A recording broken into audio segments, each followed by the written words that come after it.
Welcome to my preview of the Allstate Sugar Bowl featuring number 7, 11-2 Baylor versus number 8, 10-2 Ole Miss. Saturday, January 1st, 8:45 p.m. Eastern Time on ESPN. Ole Miss favored by 1.5 points and given a 50.5% chance of winning. That is the closest both in the Vegas point spread and in the ESPN percentage spread that I've seen of any bowl game. This is truly a very balanced matchup.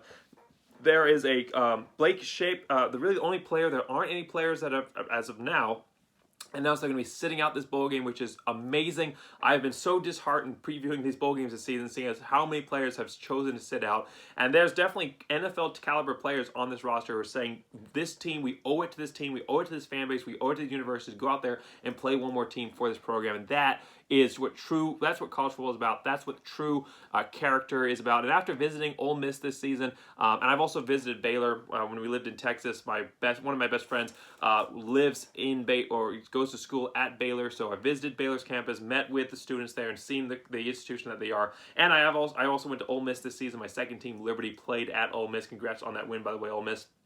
Got to meet with their fan base. Anyhow, my experience with both of those programs has been nothing but class, nothing but. Actually, talking about Liberty actually played and beat Baylor. Sorry to remind you guys about that, but that was definitely an epic win for my Liberty Flames. Anyhow, I digress here. The main point here is that I've had a great experience with both of these fan bases, and I can tell you with certainty that the type of players that they recruit are the ones that are going to want to stick around for these bowl games, and that's high class.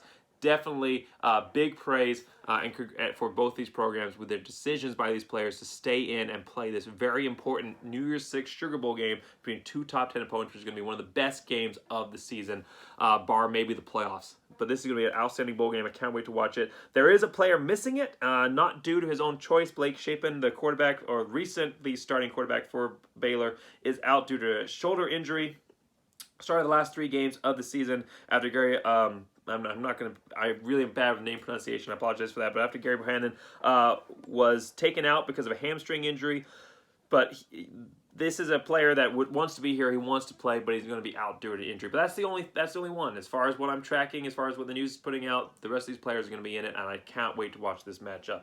So 2 incredibly evenly matched teams, full strength teams, besides, of course, shoulder injury here. But the previous starter looks like for Baylor, Bohannon, who has 2,160 yards passing, 17 touchdowns, and 6 interceptions on the season, looks like he's going to be back full strength for this game. So it's going to be an incredible matchup between 2 very good quarterbacks, 2 very good offenses as a whole, matching up in this very, very good bowl game. So series history, Baylor owns the only win in the series, 1975, 20-10 win. Other than that, no other games played. So the first time in the modern era of college football, these 2 teams will be meeting up. About time.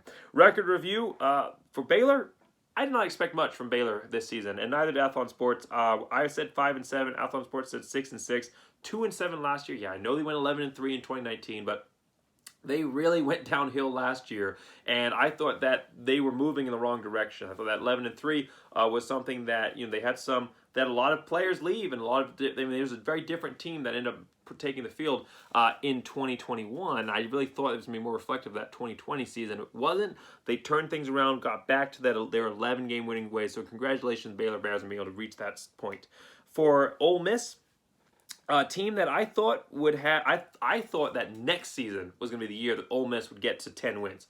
I really did. I thought they were moving in the right direction. They've had 5-5 last season and 4-8 the year before that, but they were really close in a lot of those 5-5 games. I really thought that they would get a chance to take a step forward this year and then get to 10 wins next season. But they beat my expectations. They got that 10 wins this season.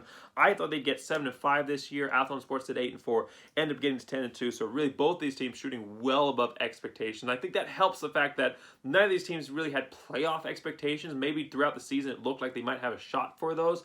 But coming into the season, none of these teams expected to be playoff bound, and sitting here at the end of the year, they're just happy to be in a bowl game of this caliber, and that's what you want to see. You want to see 2 teams coming out appreciative of the opportunities that they've been given and playing in a bowl game that they want to be in.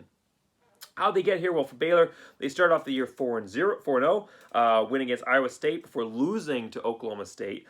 Then they went 3-0 again with a win against BYU. I think that was a very, very good win against a very good full-strength BYU team at the time, before losing to TCU. Now, that's a historic rivalry, over 100 games played in that series, so that's a historic game. There's rivalry mode in there, which I think is what impacted Baylor losing that game.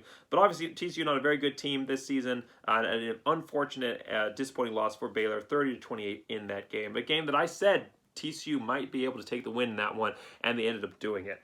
And then they finished off the season 4-0, including wins against Oklahoma, and then a team they lost to earlier in the season, getting the revenge against in the Big 12 championship to win the Big 12, and that's why they're here at all, against Oklahoma State, 21-16. So a great way to start the season, great way to finish. A little bit of a stumble in between, but good bookends of the season for what has been a great year for Baylor Bears.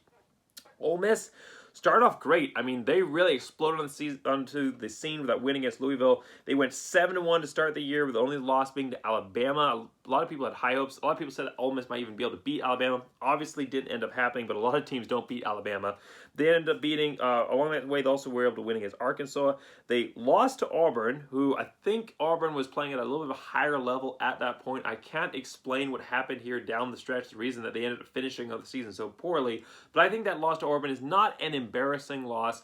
I think that it's a disappointing loss for Ole Miss. I think they definitely could have won that game, but I think Matt Corral was still at that point dealing with some injury issues, and I think that could have impacted them. Regardless, however, they finished off the season 4-0 with wins against Liberty, a 27-14 win against my Liberty Flames, Texas A&M, and Mississippi State to get into this bowl game and really finish strong to get to that top 10 spot. So top players of the game here for Baylor, it's going to be the running back Abram Smith, 1,429 yards rushing, 12 touchdowns, 6.2 yards per carry. He's had 8 100-plus yard rushing games this season. This is a guy that can take over a game. On the other side here for Ole Miss, it's going to be the quarterback Matt Corral, who, despite dealing with some injury issues this season, has still thrown for over 3,339 yards, 20 touchdowns, 4 interceptions, and has rushed for 597 yards and 11 touchdowns on the ground. So this is a guy that I think is going to be at full strength, who's going to hurt you on the ground and through the air. There's really no way to box him in. He is a guy who's going to explode. I think both these players are going to have explosive games. I think it should be a very, very fun offensive game for both of these programs. So keys to the game for Baylor: get Ole Miss behind the chains and sell out for the sack. If you can get Matt, obviously Matt Corral, he might still be a little gimpy on that leg. I think he's going to be 100%, but he might still be a little bit gimpy on that leg. Sell out if you can try and get him boxed in, if you can get him contained. The worst thing you can do is give him time in the pocket. So I don't think you're going to be able to beat him with coverage. I would just try to get lost yardage situations, long second and third down attempts. That's how Liberty was able to almost come back in the second half against Ole Miss and kind of shut them down. Was selling out for that sacks, being very much more aggressive. That's the key here for Baylor. For Ole Miss, it's force Bohannon out of the pocket. We talk about Matt Corral doing some injuries and looking like he's 100%. Bohannon is coming off of a hamstring injury, and I know how hard, I've suffered with lower leg injuries myself in football, and I know how hard it is to come back from those lower leg injuries, and you don't necessarily give them 100% of your trust. So if they can force him out of the pocket, force him on the move, really test that leg, I don't think he's going to be as stable throwing out of that position. I don't think he's going to be as maneuverable as he has been throughout this season. I don't think he is going to be necessarily at 100%. If Ole Miss can force him out of the pocket, I think that's where they're going to find success against a mobile quarterback who has traditionally been able to hurt teams on the ground, 303 yards rushing and 9 touchdowns, but who I think might still be dealing with a little bit of an injury issue there. If Ole Miss can force him out of the pocket, they might be able to find success and maybe force him to throw some off-platform throws and maybe some interceptions.